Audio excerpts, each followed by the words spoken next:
बिस्मिल्लाह वल्हम्दुलिल्लाह वस्सलातु वस्सलामु अला रसूलिल्लाह अस्सलामु अलैकुम वरहमतुल्लाहि वबरकातुहू। उम्मीद करती हूँ कि आप सब ईमान और सेहत की बेहतरीन हालत में होंगी। इंशाअल्लाह अज़्ज़ वजल अल्लाह सुब्हानहू व तआला आप सबकी तरफ बढ़ने वाले हर शर को खैर में बदल दे, आमीन सुम्मा आमीन। अभी तक अल्हम्दुलिल्लाह आप लोगों ने समझ लिया होगा इमोशंस क्या होते हैं, अच्छे बुरे कौन से होते हैं। ठीक है, मैंने डिटेल में एक्सप्लेन किया और इसके साथ साथ मैंने आपको एक्सप्लेन किया था इमोशनली डिपेंडेंसी क्या होती है और इंडिपेंडेंसी भी मैंने एक्सप्लेन किया था। आज उसके बारे में मजीद एक्सप्लेन करूँगी ताकि आपको मजीद समझ आए। ठीक है, और यहाँ पर मैं क्लियर कर दूँ, इस लेक्चर में हम थ्योरी पार्ट कंप्लीट करेंगे। थ्योरी यानी कि टॉपिक से रिलेटेड जो इमोशंस क्या होते हैं, कैसे इसको कंट्रोल करना है, सारी चीज़ें। नेक्स्ट हम सारे केस स्टडीज़ देखेंगे। ठीक है, केस स्टडीज़ कुछ ऐसे होंगे, मैं आपको एक्सप्लेन करूंगी डिटेल में कैसे कैसे क्या एक्शन लेना है उसी के हिसाब से। ठीक है, और लास्ट टाइम जो केस स्टडीज़ हुए थे उसका भी आपको फीडबैक देना है तो इंशाल्लाह मैं वो भी आपको दूंगी। ठीक है, डिटेल में बताऊंगी कि कैसे कैसे आप लोगों ने करना है और आप लोगों से रिक्वेस्ट है अपनी माइंड का इस्तेमाल करें, सोचें मजीद। और ठीक है, मैंने बस आप लोगों को एक केस स्टडी दी थी फर्स्ट लेक्चर में, हाँ पार्ट 1 का।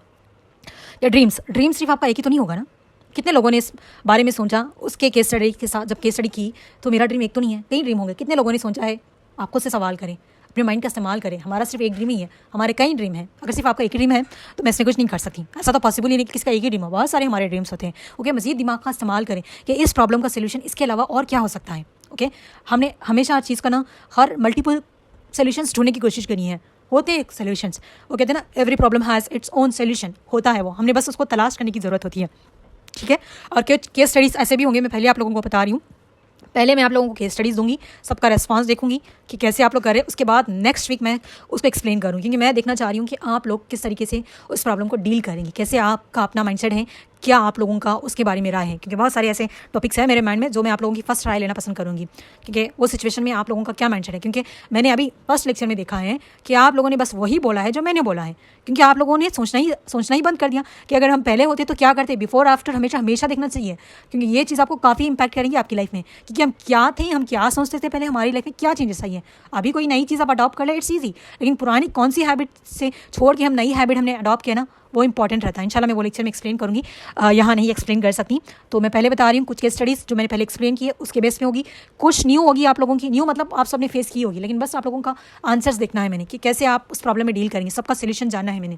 क्योंकि यहाँ पर नंबर ऑफ लोग हैं तो नंबर ऑफ लोगों का नंबर ऑफ माइंडसेट होगा। ठीक है, तो उसके बेस पे इंशाल्लाह मैं सोल्यूशंस भी दूंगी। लेकिन पहले सोच, ऐसा नहीं कि टीचर ने कह दिया सोल्यूशन मिलेंगे तो मुझे क्या बस मैं थोड़ा बहुत भेज, नहीं, मुझे प्रॉपर जवाब चाहिए होगा। इंशाल्लाह मैं वो मजीद दूसरे लेक्चर में एक्सप्लेन करूँगी। अभी हम यहाँ टॉपिक देखते हैं। ठीक है, तो यहाँ पर देखें, आपने तो समझ ही लिया था कि इमोशनली डिपेंडेंसी क्या होती है, क्या नुकसानात होते हैं।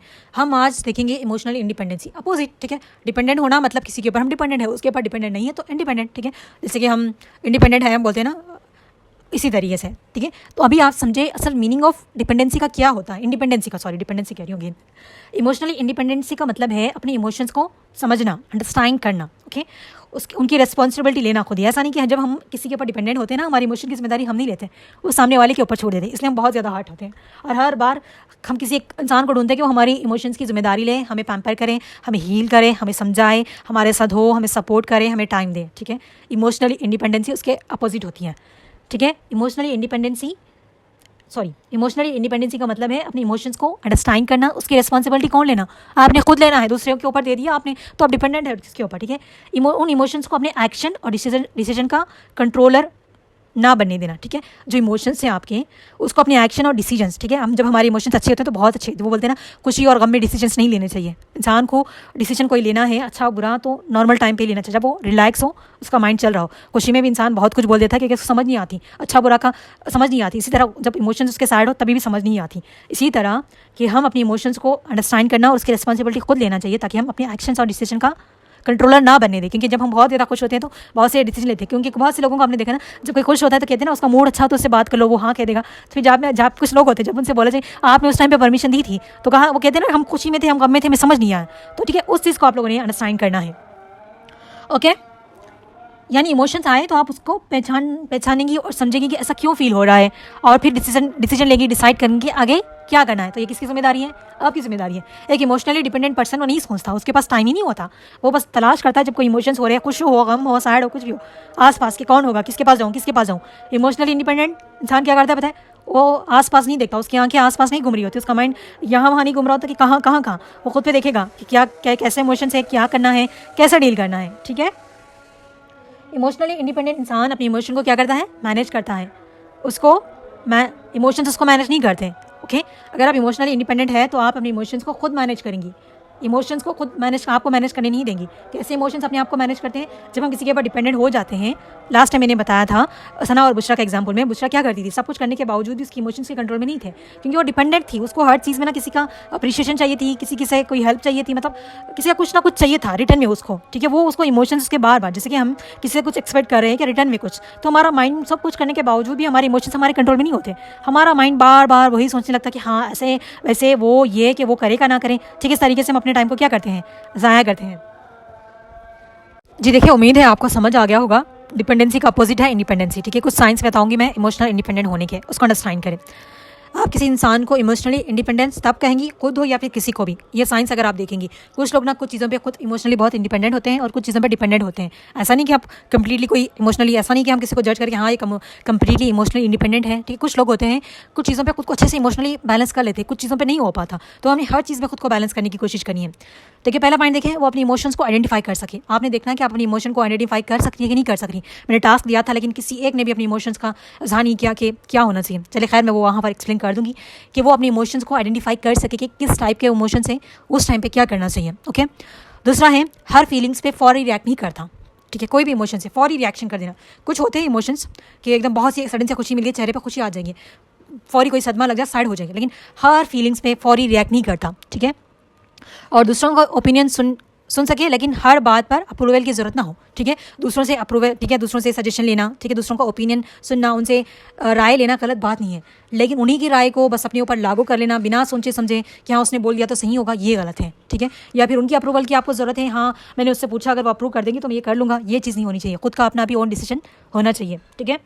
हर्ट होने के बाद भी अपना बिहेवियर कंट्रोल कर सकें, ठीक है। किसी ने आपको हर्ट किया, उसके बावजूद भी आपका बिहेवियर क्या होना चाहिए, कंट्रोल में होना चाहिए, ठीक है। कुछ लोग कोई हर्ट करते हैं ना तो अपनी इमोशन से आउट ऑफ हो जाते हैं और उनका बिहेवियर एक्चुअल में वो होता नहीं है, लेकिन गुस्सा या कोई चीज़ ऐसा होता है ना, इंसान को बहुत सारी चीज़ें करवाने लगता है। इंसान बाद में रिग्रेट करता है कि मैंने क्यों किया। हम सबको इससे वर्क करने की ज़रूरत है, आपको भी और मुझे भी, ठीक है, क्योंकि हम पहले से ऐसे नहीं थे, हमने अपने आप को चेंज करे। तो अल्लाह हम सबको मज़ीद तौफीक दे, हम सबको हिम्मत दें, हम अपनी इमोशंस पे कंट्रोल करें और फौरी रिएक्ट ना करें, ठीक है। और गुस्से में इंपॉर्टेंट डिसीजन ना लें, जैसे कि मैंने पहले भी एक्सप्लेन किया था। इमोशनली इंडिपेंडेंट इंसान ना गुस्से में ना खुशी में, कोई साइड मौके पे जब वो अपनी इमोशंस, मतलब वो कंप्लीटली स्टेबल नहीं है, ठीक है, उस वक्त पे कोई डिसीजन ना ले जल्दबाजी में, ठीक है। बहुत से लोग खुशी में और गम में ऐसे डिसीजन लेते हैं, फिर बाद में रिग्रेट करते हैं। अप्रिशिएशन मिले तो अप्रिशिएट करें, अगर ना मिले तो अपनी वैल्यू क्वेश्चन ना करें, ठीक है।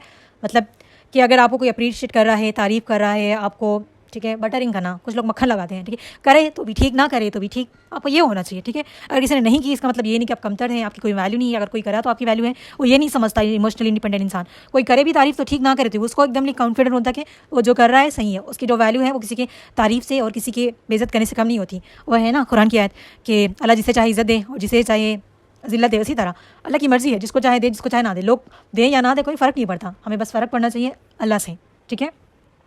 ज़रूरत हो तो दूसरों से हेल्प मांगे, लेकिन अपनी इमोशनल रिस्पॉन्सिबिलिटी दूसरों पे ना डालें, ठीक है। इमोशनल इंडिपेंडेंसी का मतलब ये नहीं कि हमें किसी की ज़रूरत नहीं पड़ सकती, हमें कोई साथी नहीं चाहिए, ठीक है, हमें किसी की ज़रूरत नहीं है, हम अकेले सर्वाइव कर सकते हैं, हम अकेले ही जिएंगे। No, it's wrong. अगर किसी का ये माइंडसेट है ना तो प्लीज़ चेंज इट। अगर आप फाइनेंशियली इंडिपेंडेंट है, इमोशनल इंडिपेंडेंट है, दोनों केसेस में अगर आप ये समझ रही है कि मुझे किसी की ज़रूरत नहीं है, मैं अपनी लाइफ बिंदास अकेले जूँगी, तो यू आर रॉन्ग, ठीक है। हमें दूसरों की कभी हेल्प की ज़रूरत पड़े तो लें, तो ज़रूरी नहीं कि आप किसी मुश्किल में हैं, आप इमोशनली भी इंडिपेंडेंट है। किसी को अल्लाह ने आपका ज़रिया बनाया हेल्प के लिए। अब ये नहीं बोलेंगे हाँ मैं इस इंसान की मदद कैसे लूँ, मैं तो इमोशनली इंडिपेंडेंट हूँ, फाइनेंशियली भी इंडिपेंडेंट हूँ, बस मेरे लिए थोड़ी दिन के लिए कुछ मसले आ गए। No, this wrong. अगर आपको किसी से हेल्प लेने की ज़रूरत है ले, लेकिन अपनी इमोशनल रिस्पॉन्सिबिलिटी दूसरों पे नहीं डालना कि हाँ मुझे हेल्प की ज़रूरत थी, उसने आपने मुझे समझाई नहीं, मुझे एक्सप्लेन ही नहीं किया, मुझे अंडरस्टैंड ही नहीं किया। This is wrong. आपको ज़रूरत पड़ती है किसी अच्छे इंसान से हेल्प लें, सजेशन चाहिए ले, लेकिन कंप्लीटली उसके ऊपर डिपेंडेंट नहीं होना चाहिए। इस चीज़ को अंडरस्टैंड करें। मुश्किल वक्त में अल्लाह से कनेक्शन और दुआ कायम रखें। अगर मुश्किल वक्त है, आपको लगता है कि किसी से बात करके आपका दिल हल्का हो जाए तो बेशक करें। यह इमोशनली डिपेंडेंसी की निशानी नहीं है, लेकिन अगर आप हर बात में उसके लिए नहीं, कोई बहुत ज़्यादा मुश्किल वक्त आ गया, खुद से हैंडल नहीं हो पा रहा है, कोई ऐसे इंसान से जाके देखिए। अगर आप किसी एक इंसान से डिस्कस कर रही है इट्स फाइन, लेकिन हमारे यहाँ क्या करते हैं बताएं, हमारे इमोशंस अच्छे नहीं है, हमारा बुरा वक्त चल रहा है, अच्छा वक्त चल रहा है, हर दूसरे इंसान से, घर में सबको पता है, रिश्तेदारों को पता है, दोस्तों को पता है, पड़ोसियों को पता है। यहाँ आप डिपेंडेंट है। अगर आप इंडिपेंडेंट तब है आपके इमोशंस अच्छे नहीं है, ठीक है, साइड हो रहा है, बुरा फील हो रहा है, कुछ भी हो रहा है, अगर आप किसी एक इंसान के साथ डिस्कस करिए जो आपके लिए ट्रस्ट वर्दी है, जो आपको अंडरस्टैंड करता है, इट्स फाइन। लेकिन आपने एक से ज़्यादा के साथ डिस्कस किया, दैट्स नॉट राइट। रॉन्ग। ठीक है, अगर आपके इमोशंस अच्छे नहीं है, आप माँ के साथ शेयर करें। नहीं, हमारे यहाँ क्या होता है, अम्मी के भी साथ करेंगे, अबू के भी साथ करेंगे, भाई के साथ, दोस्तों के साथ, दोस्त सबके साथ नहीं, ये नहीं है। ये आप डिपेंडेंट है, आप सबसे राय लेना चाहती है, सजेशन देना चाहती है, फिर एंड में वही करती है जो अपने आप को करना है। तो फिर दूसरों का वक्त क्यों ज़ाया किया, अपना वक्त क्यों ज़ाया किया, वही करती है ना जो आपको करना है। ठीक है, ऐसे बहुत से लोग होते हैं, उनके पास करने के लिए कुछ नहीं होता, सबसे पूछते हैं सोल्यूशन। ऑलरेडी उन्होंने माइंड में फिक्स कर लिया होता है कहाँ शादी करनी है, क्या काम करना, नहीं, सबसे बस एवं ही पूछते हैं, देखते हैं क्या बोलते हैं, वही करें ना जो आपको करना है। क्यों दूसरों का टाइम ज़ाया किया, क्योंकि वक्त की कदर नहीं है हमारे पास, लोगों के पास।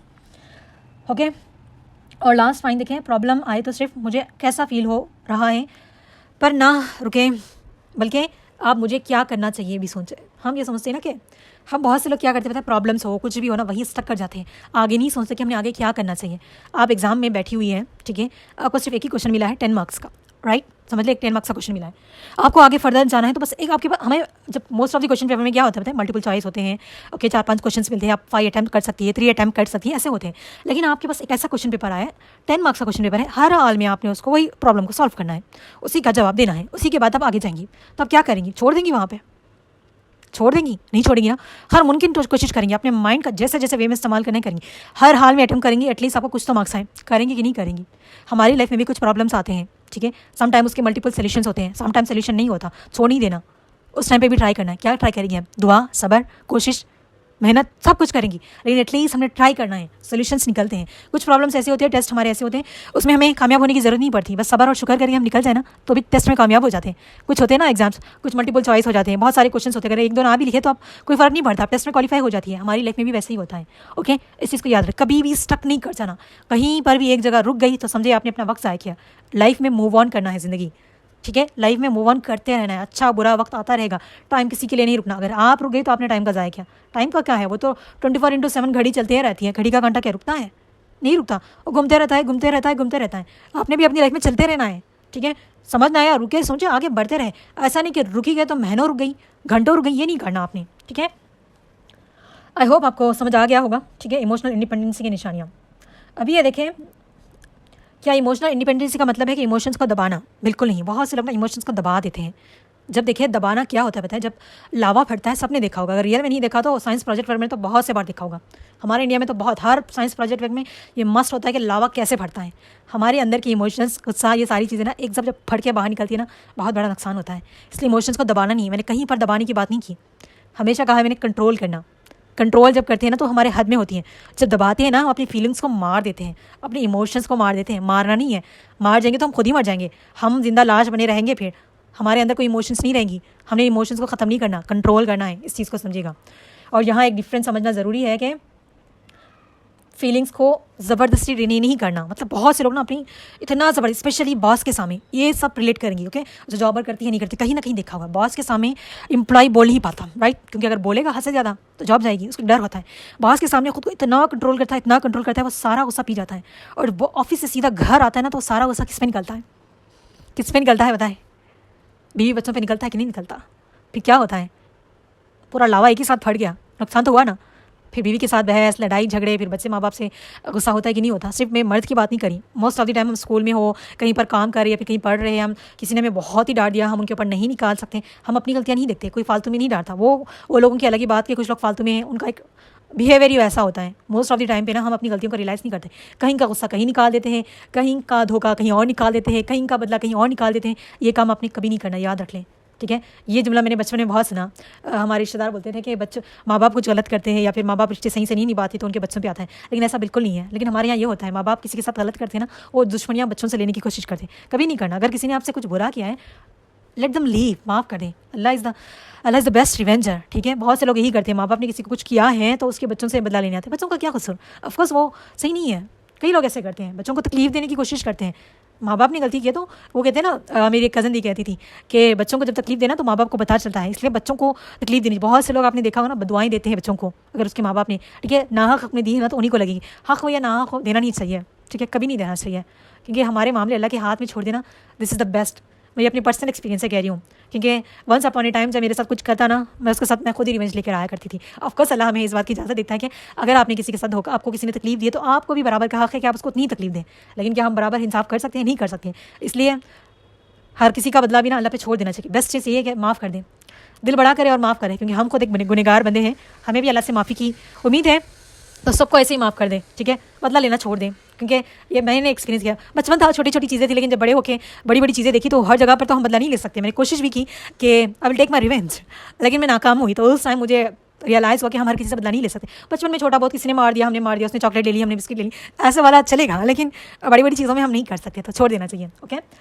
ओके, मैं क्या बता रही थी, फीलिंग्स को ज़बरदस्ती डिने नहीं करना कि मुझे गुस्सा नहीं है, ठीक है, मुझे हर्ट नहीं हुआ, मुझे कोई फ़र्क नहीं पड़ता, ये सब बकवास बातें हैं। हमारे अंदर इमोशंस हैं, फील भी होगा, हमें हर्ट भी होगा, गुस्सा भी आएगा, लेकिन हम कंट्रोल करेंगे। हम ये नहीं कि हाँ कोई बोले कि हाँ हम इमोशनली इंडिपेंडेंट हैं, मुझे क्या फ़र्क पड़ता है, ठीक है, कोई आपके सामने आए बेइज्जत करे आपको, क्या आपको फ़र्क नहीं पड़ेगा? मुझे तो पड़ेगा भाई। अगर कोई आपके सामने आए, आपकी पेरेंट्स की बेइज्जती करे, आपको फ़र्क नहीं पड़ेगा? पड़ेगा, ठीक है। हो सकता है कि हम उनसे बहस भी करें, मारे पीटे भी, ठीक है। मैंने ये चीज़ भी देखा है कि माँ बाप के सामने बच्चों की डिसरिस्पेक्ट की जाए, लोग कितना बुरा भला करें, बहुत रेयर कि माँ बाप अपने बच्चों के लिए साइड लें और उससे बहस करें। माँ बाप कितने भी बुरे हो है ना, बच्चे अपने माँ बाप के हक़ में हमेशा साइड लेते हैं। देखा होगा आपने, माँ बाप कितने भी बुरे हो, अगर आज आपके सामने किसी ने माँ बाप की बुराई की तो आप एक्सेप्ट करेंगे? मैंने तो कभी नहीं करना, मैंने उसको 4 सुनानी है, ठीक है। तो बस मैं आपको यहाँ पर ऐसे कह रही थी, ठीक है। बस मैं यहाँ ये एक्सप्लेन करना चाह रही कि इमोशंस होगी, हर्ट होगी कि नहीं, ठीक है। मैं भी काफ़ी हद तक इमोशनली इंडिपेंडेंट हूँ, लेकिन अगर मेरे सामने कोई मेरे पेरेंट्स की बेइज्जती करे तो क्या मुझे बुरा नहीं लगेगा, मुझे हर्ट नहीं होगा? बेशक होगा। अब मेरा ये मैटर करता है कि मैं अपने यहाँ क्या करती हूँ, उससे मैं फट के मैं उनको मारूंगी, ठीक है, ये एक हो सकता है, ठीक है। ये कभी ना कभी किसी ने किया होगा, ओके। तो ये पहले की बात है। अभी हम इमोशंस को कंट्रोल करना जानते हैं, तो क्या हम करेंगे? उसे गुस्सा करेंगे, मारेंगे, पीटेंगे, उसको 10 बातें सुनाएंगे कि तुमने मेरी माँ के बारे में कैसे बोला, ऐसी चीज़ें नहीं करेंगे हम। उसको थोड़ा वार्न तो ज़रूर करेंगे, कंट्रोल करेंगे, लेकिन खामोशी के साथ जवाब देंगे। उसने डिसरिस्पेक्ट की तो हम भी करेंगे, तो क्या फ़र्क रहेगा उसमें और हमें, लेकिन एक शट अप कॉल ज़रूर देंगे। वो क्या होता है, हमने अपने इमोशंस को कंट्रोल किया। अगर इमोशन पे कंट्रोल नहीं किया तो क्या होता? जो लड़के होते हैं ना, फटाक से मार ही देते हैं कि कैसे बोला। लड़कियाँ भी करती हैं, हम भी चले हाथ से ना मारे, ज़बान से मार देंगी, ज़बान के जुमलों से, करते कि नहीं करते? तो यहाँ हमें क्या करना है, कंट्रोल करना है, उसको डिने नहीं करना। हाँ बोली तो क्या फ़र्क पड़ता है, मैं इमोशनली इंडिपेंडेंट हूँ, मुझे फ़र्क ही नहीं पड़ता। फ़र्क पड़ेगा, नहीं पड़ेगा। दुनिया के अच्छे से अच्छे से इंसान को भी लाए जो इमोशनली खुद को स्ट्रांग बोलता है, तभी भी उसको फ़र्क पड़ेगा। इमोशंस है उसके अंदर। किसी की डेथ हो जाए, आपको इमोशंस फील होंगे, आपको कुछ अच्छी खुशी मिल जाए, आपको इमोशंस फील होंगे। हमने इमोशंस को ख़त्म नहीं करना, इमोशंस को कंट्रोल करना है, ठीक है। अगर कोई समझ रहा है कि मैं इमोशनली इंडिपेंडेंट हूँ तो इमोशन को ख़त्म कर रहा है, तो आप रॉन्ग हैं, ओके। इमोशनल को क्या करना है, कंट्रोल करना है, फीलिंग्स को एक्सेप्ट करना है, लेकिन उस फीलिंग्स को डिसाइड ना करने देना कि आपका एक्शन क्या लेंगी आप, ठीक है। हमने फौरी फीलिंग्स के बेस पे एक्शंस नहीं लेने, हमने अपने माइंड के साथ एक्शंस लेने हैं, थोड़ा सा पॉज करके एक्शंस लेना है। मैं लास्ट टाइम भी शायद एक्सप्लेन किया है, नहीं किया है।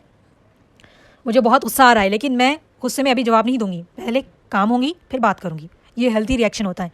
अभी जैसे मैंने बोला, किसी ने आपकी माँ बाप की डिसरेस्पेक्ट की, तो फटाक से आपके पास 2 चॉइस होते हैं कि उसने बोला, आप भी उसके अपोजिट में बस फलां फलां फलां बोलती रहे, है कि नहीं, उसको सुनाती रहे 10 बातें, कर सकते कि नहीं कर सकते, या फिर उसके मुंह पे धड़ाक से लगाए, है कि नहीं हमारे पास पॉसिबिलिटी। ये कब होगा, हमारे इमोशंस कंट्रोल नहीं। इमोशन कंट्रोल होंगे तो हम सुनेंगे, ऐसा नहीं कि हमें हर्ट नहीं होगा, हमें बुरा नहीं लगेगा, होगा। उसको जवाब भी देना ज़रूरी है, शट अप कॉल देना ज़रूरी है कि दोबारा वो आपके माँ बाप के बारे में, किसी के भी माँ बाप के बारे में ना बोले। ये कब उसको सही से जवाब दे पाएंगे हम, मार पीट किए बिना, कुछ मिस क्रिएट किए बिना, जब हम थोड़ा सा एक पॉज लेंगे कि इसको क्या जवाब देना है, कैसे रिएक्ट करना है कि नहीं पॉसिबिलिटी। यही है emotional control, okay. I hope आपको समझ आ गया होगा, ओके। तो हमेशा याद रखें, इमोशंस को क्या करना है, क्या बता रही थी मैं, हाँ, फीलिंग को ज़बरदस्ती डिले नहीं करना, कि ज़बरदस्ती, कुछ थोड़े एग्जांपल मैं और मज़ीद बताऊंगी कि अपने इमोशंस को इस तरीके से दबा के भी नहीं रखना, ठीक है। कि कुछ लोग ना अपने इमोशंस को दबा देते हैं, सामने गुस्सा आ रहा है नहीं ज़ाहिर करे, फेस पे भी नहीं आने देते, अंदर ही अंदर कंट्रोल करते, जैसे मैंने बोला लावा की तरह फटता है। जैसे मैंने बताया कि हस्बैंड बॉस का सारा गुस्सा ला के घर पर निकाल गया, किसका नुकसान हुआ, उसी का नुकसान हुआ ना, बॉस का कोई नुकसान हुआ नहीं हुआ, उसने अपने रिश्ते को ख़राब कर दिया। कि अपने आपको गुस्सा आ रहा है, थोड़ा आपके चेहरे पे गुस्सा नजर आ रहा है, बॉस को तो नजर आने देना, उसको भी समझ आए कि उसकी बात से उसको हर्ट हो रहा है, ताकि वह एहतियात करे कि नेक्स्ट टाइम कुछ बोलने से पहले कि उसकी एम्प्लॉइज़ को भी हर्ट हो सकता है, ठीक है। माँ बाप को अगर गुस्सा आ रहा है, बच्चों पे दिखाए और उसको शो करें, ऐसा नहीं कि पूरा गुस्सा भड़ास निकाल के उनके पर फला बातें करना, नहीं, थोड़ा अपने फेस पे भी शो करें कि आप गुस्सा आ रहा है उनकी इस काम से, इनकी हरकत से। टीचर को भी अगर गुस्सा आ रहा है कि स्टूडेंट बार बार नहीं सुन रहा, बार बार डांट नहीं, हर बार थोड़ा शो करने में कोई गलती नहीं है, उनको भी पता चलेगा कि टीचर को गुस्सा आ रहा है कि मैं अपनी मिस्टेक दुरुस्त नहीं करी, मैं कुछ गलत करी हूँ। लेट देम आइडेंटिफाई कि हमारे अंदर भी वो फीलिंग्स है, उनको जाहिर होनी चाहिए। खुशी है, खुशी को दिखाए, गम है, गम को दिखाए, लेकिन लोगों के ऊपर डिपेंडेंट नहीं होना चाहिए, इमोशंस को दबाना नहीं चाहिए। कुछ लोग खुशी है तो दबा के रख रहे कि किसी को बताना नहीं है, नजर नहीं, आपकी खुशी आप हैंडल करें, लेकिन दूसरों के सामने जाके एकदम से इतना एक्सप्रेस करना कि लोग वो हो जाए, नहीं, ओके। अपने इमोशंस को क्या करना है, दबाना नहीं है। खुशी हो रही है, खुशी फील करें, दुख हो रहा है, दुख फील करें, रोना आ रहा है, रोए, ठीक है।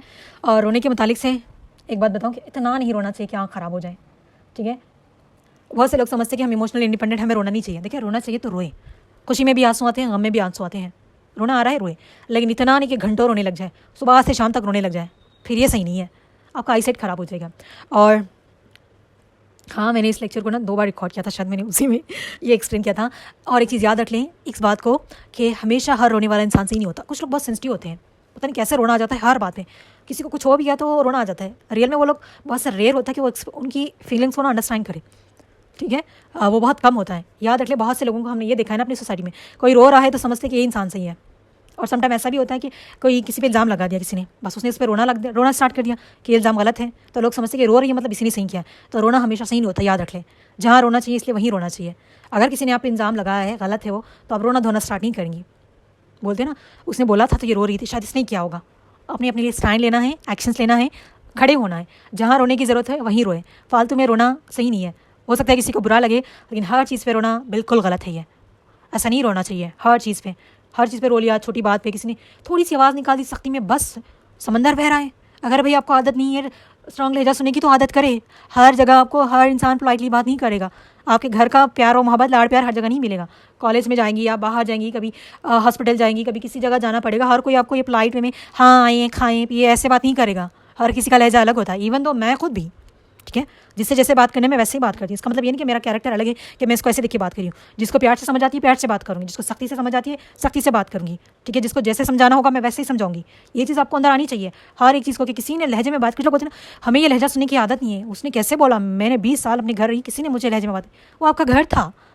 आपकी टीचर का ज़रूरी नहीं कि आपकी टीचर भी वैसे बात करें, वो आपके माँ बाप नहीं है, ठीक है। हर चीज़ पे ये रोना बंद करें। किसी की आदत है ना तो कंट्रोल करना सीखे। रोना आ रहा है बोलेंगे नहीं रोना मुझे, ये क्या छोटी छोटी चीज़ पे मैं रोने लग जाऊँ, मैं इतनी कमज़ोर तो नहीं हूँ, ठीक है।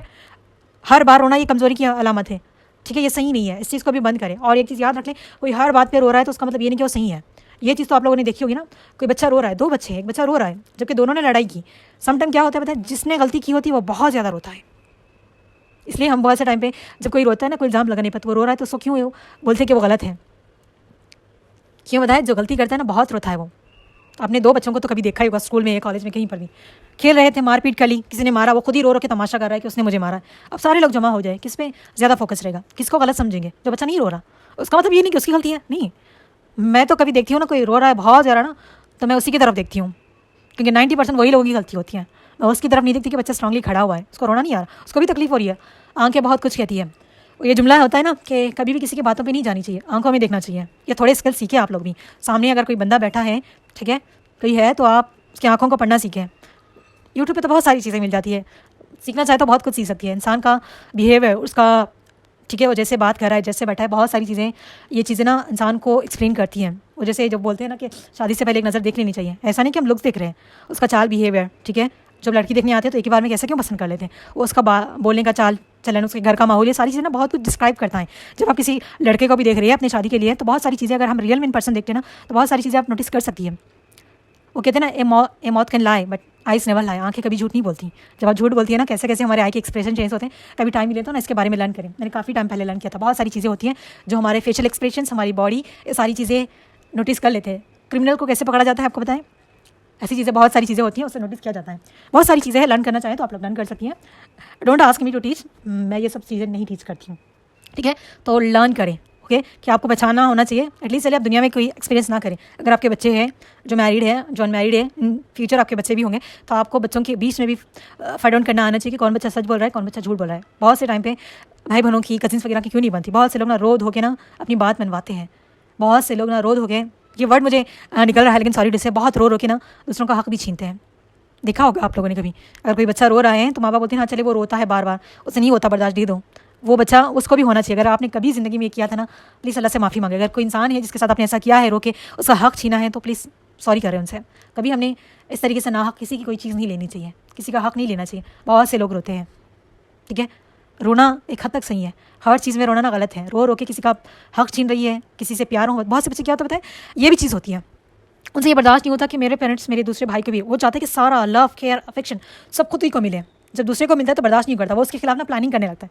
क्या बच्चे प्लानिंग नहीं करते हैं इसके बारे में, झूठ बोलना, उसने मारा, बार बार रोके, फिर वो बच्चे के लिए ना माँ बाप के दिल में नफरत पैदा करते हैं। जितने भी पेरेंट्स हैं इस चीज़ को याद रखें, जो अनमैरिड है वो भी, कि आप बच्चों में कभी ये चीज़ नहीं करेंगी, ठीक है। कोई बच्चे का माइंडसेट आपको ऐसे बिहेव लग रहा है तो उसको समझाएंगी, उसको अंडरस्टैंड करेंगी, उसको स्पेशल ट्रीटमेंट देंगी, ये आपकी जिम्मेदारी है। और याद रख लें, हर रोने वाला इंसान सही नहीं होता कभी भी, ठीक है। आंसुओं पे मत जाए, मगरमच्छ के आंसू जो कहते हैं ना, उस पर कभी ना जाए। और खुद भी ये रोने की आदत किसी की है कि हर बार में रोना, तो प्लीज़ इसको ख़त्म करें। क्योंकि अगर हर बार रोने की आदत होती है ना, कुछ लोगों को मज़ा आता है, फिर वो आपको हर बार रुलाने की कोशिश करते हैं, ठीक है। बहुत से टॉक्सिक लोग होते हैं, उनको मज़ा आता है किसी को रुलाने में, तो ये चीज़ आपने नहीं करनी। सॉरी टू से अगर मेरा कोई भी वर्ड बुरा लगे, लेकिन it's true, most of the time रोने वाले से ही नहीं होते हैं। और मुझे समझ नहीं आता कि कैसे उनको बार बार रोना आ जाता है। ओके, अब एक डिफरेंस देख लें, रिएक्शन और रिस्पॉन्स में क्या फ़र्क होता है, ठीक है। इमोशन आपको जो भी फील हुआ है, इमीडिएटली उसके बाद अगर आपने बिना सोचे कुछ भी एक्शन लिया ना, वो रिएक्शन है। किसी ने आपको इंसल्ट किया और आपने फौरी उसकी भी इंसल्ट कर दी, क्या है, आपने फौरी रिएक्ट किया, ठीक है। जैसे कि अभी आप मैग्नेट ले लें, अब उसको थोड़ा सा सामने लाए ना, मैग्नेट तो सबने देखा होगा, ओके, तो वो कितना जल्दी रिएक्ट करता है कि नहीं करता, फौरी से चिपक जाता है। हमने वो वाला रिएक्शन नहीं देना, ठीक है। इमोशंस है, किसी ने गुस्सा किया है, कुछ भी बोला, इंसल्ट किया है, फौरी रिएक्ट नहीं करना, हमने रिस्पॉन्स करना है। रिस्पॉन्स क्या है आप समझे, इमोशंस को फील करना, थोड़ा सा रुकना, पॉज करना, मैंने लास्ट टाइम भी बताया था, सिचुएशन को समझना और फिर स्टेबल एक्शन देना, ये होता है रिस्पॉन्स। देखिए जैसे कि किसी ने आपकी इंसल्ट की, आपको गुस्सा आएगा, इट्स 100% गुस्सा आएगा। ऐसा नहीं कि मैं इमोशनल इंडिपेंडेंट हूँ, किसी ने मेरी इंसल्ट कर दी मुझे गुस्सा ना है, यह तो इम्पॉसिबल है, वो तो फिर इंसान ही नहीं है जिसको गुस्सा ही ना आए किसी ने इंसल्ट करने पर। आपने क्या किया, उसको फौरी जवाब नहीं दिया, आपने क्या किया, आपको समझ आ गया कि गुस्सा है, समझ आता है इंसान को, आपने थोड़ा सा समझा, फिर डिसाइड किया कि उसको क्या जवाब देना है। मैं इस वक्त गुस्से में हूँ तो मैं अभी आर्ग्यू नहीं करूँगी, बाद में कामली बात करूँगी, ठीक है। किसी ने इंसल्ट किए तो अब फौरी गुस्से में हम कैसे रिएक्ट करते हैं, हो सकता है कि मुझसे भी ज़्यादा इंसल्ट कर दें, इसलिए कह देते हैं ना गुस्से में ज़्यादा बोलना नहीं चाहिए, क्योंकि बहुत सारे, मैं तो बहुत ज़्यादा एग्रीड करती हूँ, क्योंकि मुझे बहुत ज़्यादा गुस्सा आता है, क्या क्या बोली। कुछ कभी कभार मेरे घर वाले कुछ चीज़ों को रिमाइंड करवाते हैं ना, तो मुझे इतना रिग्रेट होता है, यार मैंने क्या क्या बोला, मुझे याद भी नहीं होता, क्योंकि गुस्से में हम जो कुछ बोलते हैं ना, याद नहीं होता। तो कोशिश करें कि गुस्से को कंट्रोल करें। मैं बहुत पहले की बात करी, अभी तो अल्हम्दुलिल्लाह 90% कंट्रोल हो चुका है, स्टिल वो होता ही है, कोशिश करनी रहनी चाहिए, हमें कोशिश कभी नहीं छोड़नी चाहिए, ठीक है। और गुस्से में प्लीज़ जब भी गुस्सा ना फौरी हट जाए वहाँ से, क्योंकि बहुत सारे जुमले हम ऐसे बोलते हैं, हमें बाद में याद नहीं होते। जब कोई हमें वो उसका रिमाइंड करवा देना तो बहुत रिग्रेट होता है और बहुत तकलीफ भी होती है कि क्यों हमने ये जुमला बोला है, ठीक है। तो हमेशा अपने गुस्से को कंट्रोल करें और फौरी रिएक्ट मत करें, ठीक है। अभी से आहिस्ता आहिस्ता बनाएं, क्योंकि अभी हमारी ज़िंदगी ख़त्म नहीं हुई है, क्योंकि यहाँ सुनने वाले मेरे बहुत से यंग लोग, यंग हो या फिर किसी भी एज में हो, बहुत सारी ज़िंदगी में बहुत सारी चीज़ें देखनी है, बहुत सी चीज़ों से डील करना है हमें, फौरी रिएक्ट नहीं करना चाहिए, ठीक है। रिस्पॉन्स करने की आदत डालें, थोड़ा सा पॉज, अभी हम छोटी छोटी चीज़ों से प्रैक्टिस करें, ठीक है। अभी फौरी कुछ बोल रहा है, कुछ भी थोड़ा सा पॉज ले, सोचे, उसके बाद बोले, ओके। इस तरीके से आप थोड़ा थोड़ा प्रैक्टिस करेंगे ना, जब कोई बड़ा मसला भी आए, प्रॉब्लम भी आए ना, तो फौरी रिएक्ट नहीं करके थोड़ा सा पॉज लेंगे। पॉज का मतलब नहीं कि घंटों साल महीने नहीं, थोड़ा सा 1 मिनट का भी प्रॉपर पॉज ना, थोड़ा सा आप रुक जाएंगे तो सही डिसीजन आप लेंगे, सही रिस्पॉन्स करेंगे, ठीक है। और याद रख लें, रिस्पॉन्स का मतलब चुप रहना नहीं है, रिस्पॉन्स का मतलब है कॉन्शियसली डिसीजन लेके सही से रिस्पॉन्स करना, ओके। अभी देख लें और थोड़े 2 पॉइंट्स है, इसके बाद ही हमारा लेक्चर हो जाएगा। हर फीलिंग्स पे एक्शन लेना ज़रूरी नहीं है, यहाँ देखें, ओके। आपको जेलसी फील हो रही है एग्जांपल के तौर पर, इसका मतलब ये नहीं है कि आपको दूसरों को हर्ट करना चाहिए, ठीक है। कुछ फीलिंग्स, कुछ इमोशंस ऐसी होती हैं जिस पे एक्शंस लेने की ज़रूरत नहीं है, वो बस इमोशंस ही रहने चाहिए। कुछ इमोशंस पे, जैसे मैंने बताया, रिस्पॉन्स करने की ज़रूरत है, कुछ इमोशंस पे नहीं, ठीक है। आपको जेलसी फील हो रही है, ये भी वन ऑफ इमोशन है। इसका मतलब ये नहीं कि आप सामने वाले को हर्ट करने लग जाएँ, उससे जेलस हो रही है। जेलसी में, हसद में लोग सामने वाले का बुरा करने के बारे में सोचते हैं और अपना ही टाइम ज़ाया करते हैं, खुद को ही हर्ट करते हैं और सामने वाले को भी बुरा करने की सोचते हैं। देखिए, जो भी इंसान दूसरों का बुरा चाहता है ना, उसका कभी भला नहीं हो सकता। वो जो कहते हैं ना, जो दूसरों के लिए गड्ढा होता है वो उसी में गिरता है, आज नहीं कल ज़रूर गिरेगा। कितनी भी आप कोशिश कर ले दूसरों को हर्ट करने की, आप उससे ज़्यादा हर्ट होंगी। हर दिन आप हर्ट हो रही है, किसी का जेलसी फील कर रही है। अगर किसी के अंदर आपको अच्छी लग रही है चीज़, हो सकता है अल्लाह ने बहुत सारे लोगों को बहुत सारी नेमतें दी हैं, वो आपके पास नहीं है, तो देखें अच्छी लग रही है, अपने लिए भी दुआ मांगे कि अल्लाह मेरे लिए बेहतर हो तो मुझे भी अता करना, ठीक है। माशाल्लाह बारकल्लाह कहें, उनको दुआ दें कि उसमें मज़ीद। हम नहीं करते ये काम, हम क्या करते हैं, इतनी जेलसी कि हाँ उसको कैसा मिल गया, उसकी बेटी को कैसा मिल गया, मेरी फ्रेंड को कैसा मिल गया, मेरे कज़िन को कैसा मिल गया, वो डिज़र्व ही नहीं करती थी। हम कौन होते हैं भाई ये डिज़र्व करने वाले कि किसको क्या मिलना है? क्या हमारी ये औकात है कि हम कुछ डिज़र्व करते हैं? हम बोले कि उसको ये डिज़र्व नहीं मिलता, इसको ये नहीं मिलता, वो तो इतना अच्छा हस्बैंड डिज़र्व ही नहीं करती, उसको कैसे मिल गया, ऐसा हस्बैंड तो मैं डिज़र्व करती थी। नो, अगर किसी बुरे इंसान को भी अच्छा हस्बैंड मिल गया, इसका मतलब ये कि वो डिज़र्व करती थी। अल्लाह ने उसको वो नेमत दी है, वो भी इसके लिए आजमाइश है, ये समझने की ज़रूरत है हमें। हर चीज़, हर नेमत आजमाइश होती है। अगर आपको नहीं मिली है, नहीं मिला है कुछ अच्छा, आप देखिए आप अच्छी है, आपको अच्छा हस्बैंड नहीं मिला, तो आपकी यही आजमाइश है कि आपने अल्लाह आपका सब्र देखेगा, आप उस टेस्ट में कामयाब होती है कि वो नहीं दे, वो देखेगा, ठीक है। अगर आपकी कज़िन है, सिंपली मैं एग्जाम्पल दे रही हूँ, वो अच्छी नहीं है लेकिन उसको इतना अच्छा हस्बैंड मिला, हम दोनों एक्सचेंज, ऐसे वो बोलते हैं ना कि ये हस्बैंड तो मैं डिज़र्व करती थी, मेरा हस्बैंड वो डिज़र्व करती थी, हम ये जुमला बोलते कि नहीं बोलते, उसकी आजमाइश उसी में है, ठीक है। अब देखिए हम टेस्ट पेपर दे रहे हैं तो सबको एक ही टेस्ट पेपर आएगा ना, कुछ उसको अच्छा देगा, कुछ बुरा देगा। सम टाइम क्वेश्चन पेपर ऐसे होते हैं ना, क्वेश्चन आगे पीछे करके दिए जाते हैं। इसी तरह हमारी लाइफ भी है, ऐसे कंबाइन नहीं करना, जेलस नहीं होना, ठीक है। जेलस होकर आप दूसरों को नुकसान कर रही है ना, तो बहुत हसद बहुत बुरी चीज़ है, ठीक है। इंसान को ले डूबती है, हम खुद ही डूब जाते हैं उसमें, ठीक है। हर इमोशंस पे रिएक्शन नहीं लेना है, रिस्पॉन्स नहीं करना, हर इमोशंस को, ठीक है, बढ़ावा नहीं देना। ओके, अभी जेलसी की फीलिंग आ रही है किसी को लेकर, उसको और मजीद इंक्रीज़ नहीं करना, उसके बारे में सोच हसद की फीलिंग है, फौरी तौबा इस्तिग़फ़ार करे, उस इंसान को अपने माइंड से बाहर निकाले। जब भी वो याद आए, इंसान है हम, हो सकता है, ठीक है, उसके लिए दुआ करें जस्ट मूव ऑन करिए। बोलना आसान है, लेकिन थोड़े दिन प्रैक्टिस करेंगे ना तो आदत हो जाएगी।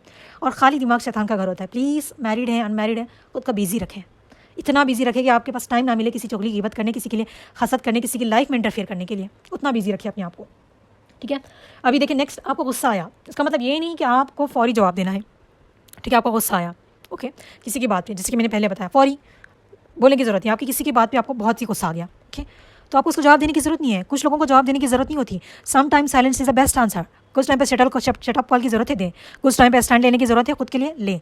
कुछ टाइम पे ऐसे लोग होते हैं जिनको जवाब देने की भी ज़रूरत नहीं होती। Don't give them answer, don't waste your time, ठीक है। इमोशंस फील हो रहा है, गुस्सा आ रहा है, कुछ भी आ रहा, जस्ट मूव ऑन करें वहाँ से। आपको समझ आता चाहता है कि किसको देना है। जैसे सिंपली देख लें, एक छोटा सा एग्जाम्पल, ओके। किसी की सास है, ननद है, हर बार टॉन्ट करने की, आपको बुरा भला कहने की, आप कुछ भी अच्छा कर ले आपके खराब बुरा बोलेंगे, आपको गुस्सा आएगा, ऑब्वियसली बुरा भी होगा। उसको जवाब देने की जरूरत नहीं, क्योंकि आपको समझ आ गया है कि एक हद तक जवाब दिया जा सकता है। लेकिन किसी को शटअप कॉल लाने के बाद भी समझ नहीं आ रही तो उसको उसके हाल पे ही छोड़ दे। Silent is the best answer for them. Ignore करना ना बेस्ट होगा उनके लिए ऑप्शन, ओके।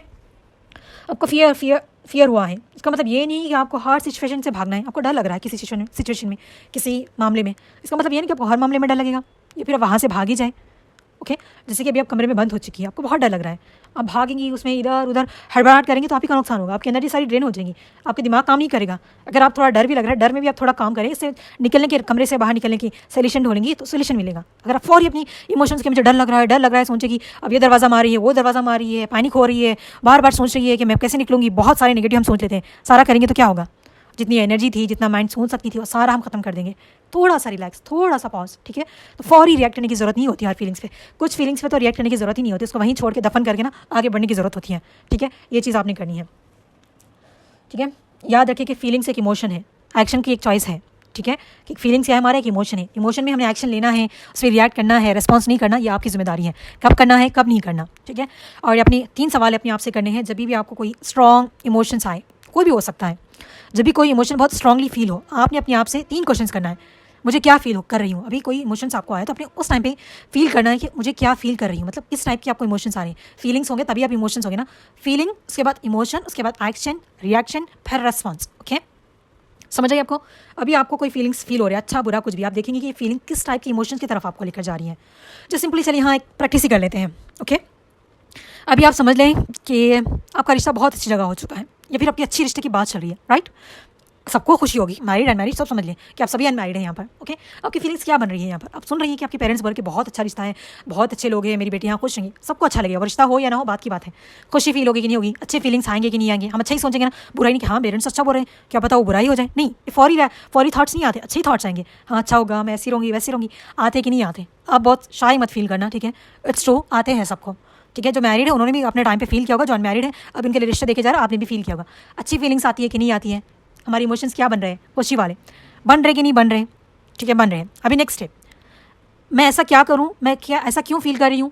आपने दूसरा सवाल करना है खुद से, क्यों फील कर रही है, क्योंकि आपके बारे में अच्छी बात हो रही है, आपके फ्यूचर के बारे में, आपके हस्बैंड के बारे में, कि आपके साथ अच्छा होगा। आपके पास रीज़न है कि नहीं, कोई भी, मैं एक अच्छा इमोशन का बता रही हूँ, तो कोई भी अपनी इमोशंस स्ट्रांगली फील हो रहे तो आप देखेंगे पहले कि मैं क्या फील कर रही हूँ, अच्छा बुरा कौन सी इमोशंस, फिर देखेंगे कि वो फीलिंग्स क्यों आ रहे, इमोशंस क्यों आ रहे, व्हाट इज़ द रीज़न। उसके बाद आप क्या करेंगे, अब मुझे क्या करना चाहिए, क्या करना चाहिए, आप मुझे बताएं। आपके लिए कोई रिश्ता आया है, बहुत अच्छी है, तारीफ हो रही है, आपको समझ भी आया कि आपको अच्छी इमोशंस फील हो रही है, क्यों आ रही हैं, बिकॉज ऑफ अच्छा रिश्ता आया है। अभी आपको क्या करना चाहिए, बहुत ज़्यादा खुश हो कि आप अपने फ्रेंड्स को कॉल करके ये बोलेंगे हाँ मेरे लिए ऐसा रिश्ता आया है, कितना मैं लकी हूँ ना, ये रिश्ता हो जाए तो मैं बहुत लकी हूँ, ये बोलना चाहिए। या फिर जाके पेरेंट्स से हाँ ये ऐसा नहीं, आपने क्या करना चाहिए बताएं।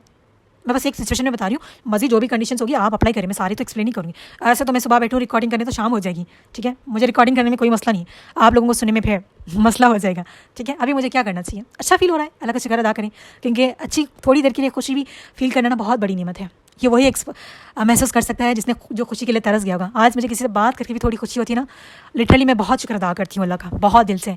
कभी किसी की वजह से मुझे चेहरे पर मुस्कुराहट भी आती है ना, दिल से उसके लिए दुआएं निकलती है। नो मैटर आपका वहाँ रिश्ता हो या ना हो, किसी का रिश्ता सुन के आपको चेहरे पर मुस्कुराहट आई है ना, उसके लिए दुआ करें। लिटरली मैं यही करती हूँ, जब से मैंने दुआ की है, मैं जब किसी के अपने चेहरे पे कोई मुस्कुराहट की वजह बनता है, वो हमारी लाइफ में हो या ना हो, हमारी लाइफ में ऐड होगा या ना होगा, लेकिन उसके लिए दुआ करना ज़रूर सीखें, ठीक है। दुआ करें उसके लिए कि अल्लाह उसके नसीब अच्छे करे, उसको दुनिया और आखिर में कर सकते कि नहीं कर सकते। दुआ को अपनी ज़िंदगी ना ऐसे बना ले कि फ्री, हर चीज़ आपको फ्री में मिले दुआ की तरफ से। दुआ की फजीलत इतनी है कि मैं आपको बता नहीं सकती लफ्ज़ों में। जब हम दूसरों के लिए दुआ करते हैं ना, हमारे हक़ में कबूल करते हैं।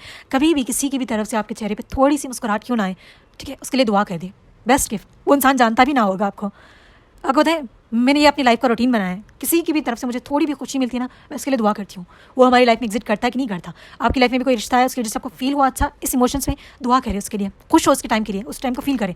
अब वो रिश्ता ना हुआ तो भी अपने साइड नहीं होना, ठीक है। एटलीस्ट आपने कुछ देर के लिए अपने चेहरे पे मुस्कुराहट फील की, खुशी महसूस की कि नहीं की, कि आपके लिए अच्छा रिश्ता आया था। वो हुआ नहीं हुआ आपकी अलग की मर्जी है, लेकिन थोड़ी देर के लिए जो खुशी फील की है ना, उसके लिए अल्लाह का शुक्र अदा करें कि किसी का इंसान का ना होना भी आपके लिए चेहरे पे थोड़ी मुस्कुराहट है। ये सिर्फ रिश्ते के मामले में नहीं, हर मामले में आप देखें। बस मैंने ये इसलिए बताया है क्योंकि आप लोग इसको रिलेट करेंगी, ठीक है। जो अनमैरिड है, जिसके रिश्ते देखे जा रहे हैं, वो तो अच्छे से रिलेट करेंगे, और जो मैरिड है वो भी, क्योंकि आप लोगों की भी शादी ऐसी नहीं होगी, आप लोगों के भी रिश्ते आए होंगे ना, ठीक है। तो इस चीज़ को याद रखें, जब भी किसी की वजह से भी आपके चेहरे पे मुस्कुराहट है, प्लीज़ दुआ करें इसके लिए। और किसी के चेहरे पे किसी की वजह से साइडनेस आए, तभी भी उसके लिए बहुत सारी दुआ है, उसके लिए तो और भी ज़्यादा दुआ करने की ज़रूरत है हमें।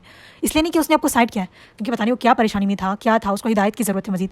दुआ करें, ठीक है। बेशक हम उनसे रब्ता ना रखें, उससे दूरी बनाए रखें, लेकिन दुआ ज़रूर करें, ठीक है। ओके, एक फाइनल मैसेज यहाँ पर देखें। इमोशनली इंडिपेंडेंट होना इमोशनल लेस होना नहीं है, याद रख लें। इमोशनल इंडिपेंडेंट होने का मतलब ये नहीं कि आपके इमोशंस मर जाए, ख़त्म हो जाए। और बहुत से लोगों को मैं यहाँ पर भी एक्सप्लेन कर दूँ इस लेक्चर को एंड करने से पहले, कुछ लोगों को ना बुरी तरीके से कहीं से भी धोखा मिले, ठीक है, कुछ बुरा हो गया उनकी लाइफ में, वो इतने इमोशनल लेस हो जाते हैं, बोलते हैं कि मुझे किसी की ज़रूरत नहीं है, मैं अभी अल्लाह ने मुझे इतना काबिल बना दिया कि मैं बिना किसी के सर्वाइव कर सकती हूँ। दिस इज़ रॉन्ग, ठीक है, ये कम्प्लीटली रॉन्ग है। वो अपने आप को इमोशनल इंडिपेंडेंट बोलते हैं, नहीं, उनको ट्रीटमेंट की ज़रूरत है। जिसके इमोशंस ख़त्म हो गए, जिसको किसी की फीलिंग का एहसास नहीं हो रहा, वो इंसान अंदर से मर चुका है, उसको ज़िंदा होने की ज़रूरत है। अगर कोई इंसान ये समझ रहा है कि मुझे किसी की ज़रूरत नहीं है, मैं एकदम अकेली बिंदास हूँ, मुझे ना शौहर की ज़रूरत है, बच्चों की ज़रूरत है, माँ बाप की ज़रूरत है, अभी मैंने सबको देख लिया है, तो आप मायूसी कर रही है। मायूसी कुफ्र है, अल्लाह से आपकी अच्छी उम्मीद है ही नहीं, अल्लाह से आपका गुमान है ही नहीं। और ये लोग क्या बताए जुमले क्या बोलते हैं, अभी तो मुझे किसी से कोई उम्मीद है ही नहीं, मैंने दुनिया में सबको देख लिया, अल्लाह ने मेरे पास ना हर किसी इंसान का चेहरा ला दिया, अभी तो मुझे किसी की ज़रूरत नहीं है। वो अपनी खुशी में खुश होती है, वो प्रेटेंड करती है, दिखा रही होती है लोगों को कि मैं खुश हूँ, एक्चुअली में वो नहीं होती है, लोगों को दिखाना होता है ना। कभी आप ऐसे लोगों की आंखों में देखें, आंखें बहुत कुछ बोल जाती हैं। मेरी वन ऑफ फ्रेंड, ठीक है, वो खुद कैसे ही बोलती है, उसकी आंखें सब कुछ बयान करती है, इतने स्टेटस डालती है, बताए वो कि ये उसके चेहरे पर सारा कुछ ज़ाहिर हो जाता है। जब भी मैं बोलती हूँ ना, तो बात करती हूँ, स्टॉप प्रिटेंडिंग, मतलब आपको ज़रूरत नहीं है दूसरों को दिखाएं, अगर खुश है तो वो चेहरे पे वो एक स्माइल होती है ना, वो सबको ज़ाहिर करती है। कभी कभार मैं अपनी खुद की पिक्चर्स देखती हूँ, पहले मैं इतना खुश होकर थी वो पिक्चर्स में, और कभी कभार मैं जब साइड पिक्चर लेके देखती हूँ, there is a lot of difference. आप खुद भी देखें, जब खुशी में आप कभी बहुत ज़्यादा खुश हो ना, कि इमेज ले आपकी पिक्चर लेके क्लिक करके देखें, स्टेटस वगैरह लगाने के लिए कैप्चर करके रखें, जब साइड वो अपनी पिक्चर ले, कभी रो भी रही ना पिक्चर ले, अब दो पिक्चर में कंपेयर करें, there is a lot of difference, आपको समझ आएगा, ठीक है। बहुत से लोग प्रेटेंड करते हैं कि वी आर हैप्पी, एक्शन वो हैप्पी नहीं होते हैं, लोगों को दिखा रहे होते हैं, लोगों को दिखाने की ज़रूरत है ही नहीं, क्यों दिखाएं हम लोगों को, आप खुश रहें, लोगों को दिखाने की ज़रूरत नहीं है कि लोग आपकी खुशी में क्या चार चांद लगाएंगे, कोई एक दो लगा दे बस काफ़ी है, कोई नहीं लगाता। आपकी खुशी आप ही का है, आपकी गम भी आप ही का है, ठीक है, इस चीज़ को याद रखें। अगर कोई अपने आप को इस तरीके से प्रेटेंड करना है ना, उसको ट्रीटमेंट की ज़रूरत है, वो इमोशनल इंडिपेंडेंट ही है। आप लोग इमोशनल इंडिपेंडेंट बन रहे हैं, इसका मतलब नहीं है कि आपके इमोशंस मर जाएं, आपको किसी की इमोशंस की कदर ना हो, ये नहीं है। आपको भी एक पार्टनर की ज़रूरत है, लाइफ पार्टनर की, आपको रिश्तों की ज़रूरत है, आपको सपोर्ट की ज़रूरत है, कभी सपोर्ट की ज़रूरत है, किसी हेल्प की ज़रूरत है, बेशक आप लें, लेकिन कंप्लीटली डिपेंडेंट नहीं होना, ये चीज़ याद रखें, ठीक है। आगे मजीद सीखेंगे तो आपको मजीद एक्सप्लेनेशन समझ आ जाएगी, ठीक है। ओके, जैसे मैं बोल रही थी कि इमोशनली इंडिपेंडेंट होने का मतलब ये नहीं कि इमोशनल लेस हो जाना, ठीक है। आप इमोशंस को फील करेंगी, लेकिन हर इमोशंस पे फौरी एक्शंस नहीं लेंगी, फौरी रिएक्ट नहीं करेंगी, रिस्पॉन्स करेंगी, ठीक है। कुछ को कंट्रोल करेंगी, कुछ को तो इग्नोर ही कर देंगी इमोशंस को, कुछ फीलिंग को आने से पहले ही ख़त्म कर देंगी, कुछ फीलिंग्स आ रहे हैं तो उसको इन्जॉय भी करेंगी, उस पर शुक्र भी अदा करेंगी, ठीक है। ऐसे आप करेंगी, ओके। आप अपनी फीलिंग्स को समझेंगी, उन्हें कंट्रोल करेंगी, और फिर सोच समझ के अपनी रिस्पॉन्स देंगी और अपनी लाइफ में आगे बढ़ेंगी। इमोशंस को क्या करने नहीं करेंगी, आप ख़त्म नहीं करेंगी, इमोशनलनेस नहीं बनेगी, ठीक है। आपको लाइफ पार्टनर की भी ज़रूरत है, आपको रिश्तों की भी ज़रूरत है, आपको दोस्त की भी ज़रूरत है, ठीक है। हर चीज़ की आपको ज़रूरत है। वो जो कहते हैं ना, एक जुमला था मुझे भी याद नहीं, एक सेकंड में भी आपको बताती हूँ। हाँ, वो बोलते हैं ना कि अगर किसी की ज़िंदगी में कुछ बनना हो ना, तो उसकी ज़रूरत ना बनो, उसकी कमी बनो, ठीक है। ज़रूरत तो हर कोई पूरी कर सकता है, जैसे कि जो हमारी जो सपोर्ट की, ठीक है, ये सारी चीज़ों की ज़रूरत है ना, किसी की ज़रूरत हमें पड़ सकती है, वो ज़रूरत आपके चले। अगर आपको किसी ज़रूरत है, पेरेंट्स ना करें तो भाई बहन कर देंगे, कोई ना कोई कर देगा, लेकिन किसी की कमी मत बनो, आप किसी को अपनी कमी मत बनने दें, ओके। तो किसी की ज़रूरत आप बन सकती है, आपको भी कभी किसी की ज़रूरत पड़ सकती है, लेकिन किसी भी इंसान की कमी आप ना बने, किसी इंसान की कमी आप ना बने, मतलब आप हस्बैंड की ये कमी ना बन जाए कि उसके बिना आपकी ज़िंदगी मुकम्मल ना हो, ठीक है। ज़रूरत आज नहीं तो कल पूरी हो जाएगी, अगर आज नहीं हुई कल भी नहीं हो तो वी कैन सर्वाइव, लेकिन कमी अगर किसी की फील होने लगे, किसी के अंदर हम इतना डिपेंडेंट हो जाए, तो वो इंसान की कमी या फिर वो चीज़ की कमी आपको पूरा बर्बाद कर देती है, अंदर से खोखला कर देती है, वो कमी मत बने। ज़रूरत बने बेशक, लेकिन किसी की कमी ना बने। इसलिए लोग बोलते हैं ना ये जुमला, काफ़ी मतलब एक अच्छे से कोट टाइप में आता, मुझे अच्छे से याद नहीं आ रहा हो अभी फिलहाल, काफ़ी टाइम हो गए कोट्स वगैरह नहीं पढ़ के लिखे हुए भी। तो बनना है तो किसी की ज़रूरत ना बनो, बल्कि कमी बनो, क्योंकि ज़रूरत तो हर कोई पूरी कर सकता है, लेकिन कमी वो एक इंसान, वो जो है जिस चीज़ से, जिस जगह पे, जिस ड्रीम से, जिस काम से, जिस इंसान से आपको कमी महसूस हो रही है, वही उस कमी को पूरी कर सकता है। तो लोगों की कमी मत बने, न किसी को अपनी कमी बनने दें। बस ज़रूरत बन सकती है तो बने, ठीक है। ज़रूरत से नुकसान ही होगा, लेकिन कमी से ज़्यादा नुकसान होगा। आई होप आपको समझ आ गया होगा, ठीक है। और बोलने और सुनने में कोई गलती हो तो माफ़ फरमाएं, ठीक है। जो भी बोला है, अगर हक बोला है तो इसमें ये सब अल्लाह की हक, अल्लाह की तरफ से। अगर कोई भी बुरा जुमला मेरी तरफ से निकला है तो ये सिर्फ मेरी तरफ से है, मेरे शर की तरफ से है। मैंने सही से फोकस ना किया हो तो अल्लाह मुझे माफ़ फरमाए। और बोले और सुनने में अगर कोई गलती हो तो माफ़ फरमाए। अल्लाह सुब्हानहू व तआला हम सबको दुनिया और आखिरत में कामयाबी अता फरमाए, और हम सबको किसी की कमी ना बनने दें, और ना ही किसी की हमारी लाइफ में कमी बने दें। मतलब देखिए अपोजिट, ना कोई हमारे ऊपर इमोशनली डिपेंडेंट हो, ना हम किसी के ऊपर इमोशनली डिपेंडेंट हो, ठीक है। जो भी सीखा है अल्लाह उन सब पे हमको अमल करने की तौफीक दें, और हर चीज़ में अल्लाह का शुक्र अदा करने वाला बनाए, और हम सबको हमेशा दूसरों के हक में दुआ करने वाला बनाए। अल्लाह सुब्हानहू व तआला हम सबको दुनिया और आखिरत में कामयाबी अता फरमाए। अल्लाह सुब्हानहू व तआला हम सबके ज़िंदगी में बहुत सारी खुशियाँ अता फरमाएँ। देखिए एक छोटा सा एक इमेजिनेशन भी ना हमारे चेहरे पे कितनी मुस्कुराहट ला देता है। अपने लिए बहुत अच्छा सोचें, अच्छा गुमान रखें अल्लाह से। बुरा तो हम बहुत बार सोचते हैं, अच्छा सोचना स्टार्ट करें आज से, अच्छा होगा, ठीक है। क्योंकि हम हमारी खुशियों के खुशियों की रीज़न हम दूसरे में तलाश करते हैं। हमारी खुशी का रीज़न हम खुद ही हैं। तो खुशियाँ ढूंढें, खुशियाँ मिलेंगी। गम ढूंढने लगेंगी, गम सोचने लगेंगी, बुराई सोचने लगेंगी तो बुराई अट्रैक्ट करेंगी, ठीक है। उम्मीद है आपको समझ आ गया होगा। अगर बोलने और सुनने में कोई गलती है, अगेन मैं बोल रही हूँ, अगर मेरी कोई भी बात बुरी लगे, माजरत, ठीक है। और आपसे रिक्वेस्ट है, किसी की बहुत ज़्यादा रोने की आदत है, प्लीज़ कंट्रोल इट, ठीक है, बहुत ज़रूरी है। अल्लाह सुब्हानहू व तआला हम सबको तौफीक दें। आमीन सुम्मा आमीन। जज़ाकुमुल्लाह खैर। अस्सलाम वालेकुम व रहमतुल्लाहि व बरकातुहू।